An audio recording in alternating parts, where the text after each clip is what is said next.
महाराष्ट्र में किसानों के लिए 48,000 करोड़ रुपए की बिजली बिल माफी की घोषणा के बाद सियासत भी तेज हो गई है। अचलपुर से भाजपा विधायक प्रवीण तायड़े ने मुख्यमंत्री देवेंद्र फडणवीस के फैसले का स्वागत करते हुए उनका आभार जताया। वहीं उन्होंने महायुति के सहयोगी विधायक बच्चू कडू पर भी तीखा हमला बोलते हुए उन पर राजनीतिक फायदा उठाने के लिए नाटक करने का आरोप लगाया।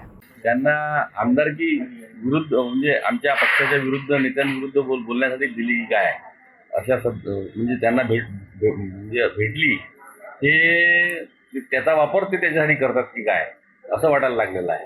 आणि तुम्हाला माहिती आहे की आवळ्याच्या सापाने म्हैस मरत नाही मस्त म्हणते तशातला प्रकार आहे। स्वतःचं दुकान चाललं पाहिजे।